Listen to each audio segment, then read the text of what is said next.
আর আমি বারবার একটা কথা বলি যে এই দুনিয়াতে আল্লাহ ছাড়া আমাদের আপন বলে কেউ নাই। আপনি যাকে আপন মনে করেন না কেন, আমাদের সম্পর্ক আছে বাবার সাথে, মায়ের সাথে, স্ত্রী সন্তানদের সবার সাথে, আমাদের হক আছে, অধিকার আছে, সব ঠিক আছে। বিশ্বাস করেন আল্লাহ ছাড়া আপন বলে আপনার কেউ নাই। এই যে গার্লফ্রেন্ডকে আপন মনে হয়, এরা আপন না। স্ত্রী সন্তানদেরকে খুব আপন মনে হয়, আপনার মৃত্যুর পর 40 দিন সময় লাগবে না সব ভুলে যেতে। পিতা মাতা ভাই বোন সবাইকে আপন মনে হচ্ছে। পিতা মাতার স্থান বাবা মার পরে, আল্লাহ রসুলের পরে, সেটা ঠিক আছে, তো আপন আল্লাহ ছাড়া তারা নন। আপনি তাদের মনোপুত ভাবে নিজে প্রতিষ্ঠিত হতে পারবেন না, তারা আপনাকে চিনবে না। বলো সারাটা জীবন তোর পিছনে এত টাকা ঢাললাম, কি করলি? কিছু করতে পারলি না। আবার এখন যারা পিতা মাতা হয়েছেন, সন্তানদেরকে আপন মনে হচ্ছে, দেখবেন এই সন্তানকে আপনি আপনার মনোপুত ভাবে সম্পত্তি দিতে পারবেন না, ভরণ পোষণ দিতে পারবেন না। এই সন্তান বড় হয়ে আপনাকে বৃদ্ধাশ্রমে পাঠাইতে পারে, নাউজুবিল্লাহ। অথবা আপনার সাথে এই সন্তানই খারাপ ব্যবহার করবে। আপন মনে হচ্ছে? আল্লাহ ছাড়া কেউ আপন না। আল্লাহ ছাড়া আপন কেউ না। আর আল্লাহ ছাড়া সত্যিকার অর্থে আপনাকে আমাকে ভালো কেউ বাসে না। শুধু আল্লাহই আপনাকে ভালোবাসে। এটা আপনারা হারে হারে উপলব্ধি করবেন যত দিন যাবে ইনশাআল্লাহ। তাই শুধু সেই আল্লাহর জন্যই নিজেকে খালেস করে দেন, আর যার যার হক তাকে তাকে দিয়ে দেন।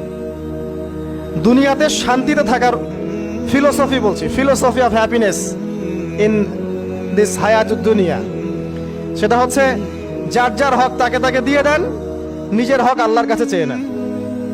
আর দুনিয়াকে আপন মনে করবেন না, আল্লাহ ছাড়া কাউকে আপন মনে করবেন না। আপনি সুখে থাকবেন ইনশাআল্লাহ। দুনিয়ার দাসত্ব করবেন, আল্লাহ ছাড়া অন্য মানুষদেরকে আপন মনে করে নিবেন, দেখবেন আপনি পদে পদে কষ্ট পাবেন। কারো কাছে আশা করেন না, কষ্ট পাবেন না। আমি এই প্রসঙ্গে কথাগুলো বললাম যে দুনিয়াকে আপন মনে করতে নাই, আর আল্লাহকে আপন মনে করতে হয়। আল্লাহকে আপন মনে করলে তখন আমার উপর কিছু দায়িত্ব চলে আসে। কি দায়িত্ব? আল্লাহ আমাকে সৃষ্টি করেছেন, রিজিক দিয়েছেন, লালন পালন করছেন, বাঁচিয়ে রেখেছেন, তার হাতে আমার মৃত্যু, তার হাতে সবকিছু। তো এখন আল্লাহ পাকের জন্য নিজের জীবনটাকে খালেস করে নেওয়া, যেভাবে আল্লাহ পাক চলতে বলেছেন সেভাবে চলা, যেগুলোকে আল্লাহ পাক নিষেধ করেছেন বর্জন করা। আর রাসূলুল্লাহ সাল্লাল্লাহু আলাইহি ওয়াসাল্লামের সুন্নাহ আল্লাহ পাক রেখে দিয়েছেন আমাদের সামনে। এই সুন্নাহগুলো যদি আমরা অনুসরণ করতে পারি, ইনশাআল্লাহ এই দুনিয়াতে কিছু পাই বা না পাই, ইনশাআল্লাহ পরকালে আপনি আল্লাহর ক্ষমা পাবেন ইনশাআল্লাহ তাআলা। কোরআনের সূরাগুলোর অর্থ সব খুতবায় বলা যায় না, সময় সংকুলন হয় না। এত চমৎকার ওয়াদ-দুহা সূরা আছে না, শপথ দ্বিপ্রহরের, ওয়াল-লাইলি ইযা সাজা, শপথ রাতের যখন সেটা আচ্ছাদিত হয়। মা ওয়াদ্দাআকা রাব্বুকা ওয়া মা ক্বালা, আল্লাহ কত মায়া দিয়ে তার নবীকে বলছেন যে তোমার আল্লাহ তোমাকে ছেড়েও দেন নাই, তোমার আল্লাহ তোমাকে ছেড়ে দেন নাই। ওয়ালা সাউফা ইউতিকা রাব্বুকা ফাতারদা, শীঘ্রই তোমার রব তোমাকে দান করবেন এবং তুমি সন্তুষ্ট হয়ে যাবে। দুনিয়াতে চলতে গেলে দুঃখ কষ্ট হয় না? যারা ঈমান নিয়ে চলে ওদের দুঃখ কষ্ট বেশি হয়। তা আল্লাহ বলছেন টেনশন করো না, কষ্ট পেও না, তোমার রব তোমাকে ছেড়ে দেননি। ওয়ালা সাউফা ইউতিকা রাব্বুকা ফাতারদা, তোমার রব তোমাকে শীঘ্রই দান করবেন আর তুমি সন্তুষ্ট হয়ে যাবে। আলাম ইয়াজিদকা ইয়াতীমান ফাআওয়া, আল্লাহ বলছেন আল্লাহ কি তোমাকে ইতিম রূপে পাননি, এরপর আল্লাহ কি তোমাকে প্রতিপালন করে বড় করেননি? ওয়াজাদাকা দাল্লান ফাহাদা, আল্লাহ কি তোমাকে পথভ্রষ্ট পান নাই, তোমাকে আল্লাহ পাক হেদায়েত দেন নাই? তো আল্লাহ যে এগুলো করেছেন সে আল্লাহ তোমাকে পরকালে ইনশাআল্লাহ ভালো রাখবেন। ফাআম্মাল ইয়াতীমা ফালা তাকহার, তো তুমি ইতিমদের প্রতি কঠোর হয়ো না। ওয়াম্মাস সাইলা ফালা তানহার, কেউ চাইলে তার হাতকে খালি ফিরিও না, ধমক দিও না। ওয়াম্মা বিনিআমাতি রাব্বিকা ফাহাদ্দিস, তোমার রবের এই সমস্ত নিয়ামতগুলো তুমি মানুষের কাছে বর্ণনা করতে থাকো। এর পরের সূরার দিকে খেয়াল দেখবেন, সূরা আলাম নাশরাহ লাকা সাদরাক, মনে হয় দুটো একটা আরেকটার সাথে পেয়ার। আলাম নাশরাহ লাকা সাদরাক, আমি কি তোমার হৃদয়কে প্রশস্ত করে দেই নাই? ওয়াদা'না আনকা ওয়িজরাক, তোমার বোঝাগুলো হালকা করিনি? কাকে বলছেন এগুলো আল্লাহ পাক? রাসূলুল্লাহ সাল্লাল্লাহু আলাইহি ওয়াসাল্লাম। তো যে মানুষটা জান্নাতে যাবে নিশ্চিত, এবং যিনি জান্নাতের দরজা না খুললে জান্নাতের দরজা কারো জন্য খোলা হবে না। যে মানুষটা হচ্ছে ভদ্র, স্মার্ট, বিচক্ষণ, কোনো মানুষ পৃথিবীতে নাই। সকল ধর্মের মানুষ মানে এটা। কিছু আছে শয়তান, মানুষ টুপি শয়তান, এরা মানে না, বাট দেখবেন ম্যাক্সিমাম মানুষই মানে, হোক সে ইহুদি বা খ্রিস্টান বা হিন্দুইজম বা মুসলিমরা তো মানেই, সবাই মানে। এই মুহাম্মদ সাল্লাল্লাহু আলাইহি ওয়াসাল্লামের মতো স্মার্ট, বিচক্ষণ, ভদ্র, সুচরিত্রের মানুষ পৃথিবীতে কোনোদিন আসেও নি, আসবেও না। তো সেই নবীর জীবনটা আপনি পড়ে দেখবেন, আর রাহিকুল মাখতুম বইটা, যে চড়াই আর উতরাই, খালি দুঃখ, কষ্ট, যন্ত্রণা, লাঞ্ছনা, কন্টিনিউয়াসলি। আমাদের নবী সাল্লাল্লাহু আলাইহি ওয়াসাল্লাম তো 1 মাস শান্তিতে ঘুমানো নাই নবী হওয়ার পরে। যখন তিনি মারা যান, ফাতিমা রাদিয়াল্লাহু আনহার কথা মনে আছে না? কানে কানে কি জানি বললেন। তখন আমাদের নবী একটা কথা বলেছিলেন, আমি এই বয়সে সে কথাটা বুঝি, মাদ্রাসা লাইফে, ইউনিভার্সিটি লাইফে বুঝিনি। নবীজি বলেছিলেন তার মেয়েকে, ফাতিমা রাদিয়াল্লাহু আনহা তার কষ্ট দেখে কান্নাকাটি শুরু করলেন। আমাদের নবীজি তাকে কাছে ডেকে বললেন কানে কানে যে কি জানি একটা বললেন। তারপর ফাতিমা রাদিয়াল্লাহু আনহা চুপ করে গেলেন।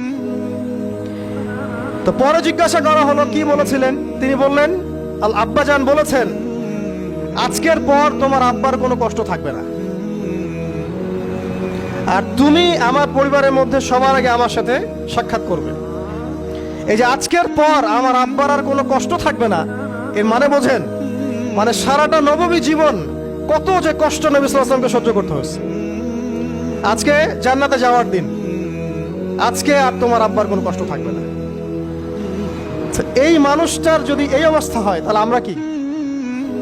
আল্লাহ পাক সেই মানুষটাকে এই সূরা দুটো শোনাচ্ছেন, আমি কি তোমাকে এতিম পাই নাই, তোমাকে পথভ্রষ্ট পাই নাই, হেদায়েত দেই নাই, ভরণ পোষণ করিনি, আমি আল্লাহ তোমাকে ছেড়ে দেই নাই, শীঘ্রই তোমাকে দান করব, হ্যাঁ, তোমার বোঝাকে আমি হালকা করিনি।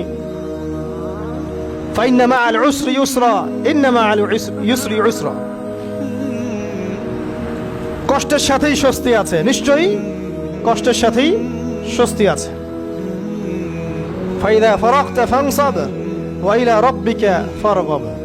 যখন তুমি অবসর পাবে তখন তোমার রবের দিকে একনিষ্ঠ হও। এটাই বলতে যাচ্ছি আমি আপনাদেরকে, যে আমাদের উচিত শুধু আল্লাহর দিকে একনিষ্ঠ হওয়া,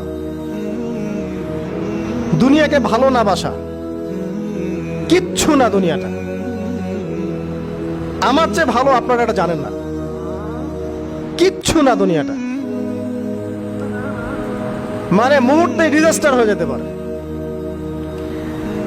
আর যাদেরকে নিয়ে এই দুনিয়া, আমাদের মা বাবা, ভাই বোন, আত্মীয় স্বজন, স্ত্রী সন্তান, এরা সবাই যে যার হক চাচ্ছে, তাদের হক দিয়ে দেন, আপনি খুব ভালো, দিতে পারবেন না, আপনি ভালো না। সারাটা জীবন করতে থাকেন, দেখবেন একদিন দিতে পারেন নাই, সে আপনাকে চিনবে না। নবী সাল্লাল্লাহু আলাইহি ওয়াসাল্লাম বলেন এই কথাগুলো, জাহান্নামে যাওয়ার কারণ এগুলো উল্লেখ করেন নাই। কিসের আত্মীয় আর কিসের আপনজন আর কিসের অফিসের বস আর কিসের কি, সবাই সবার স্বার্থ নিয়ে পড়ে আছে।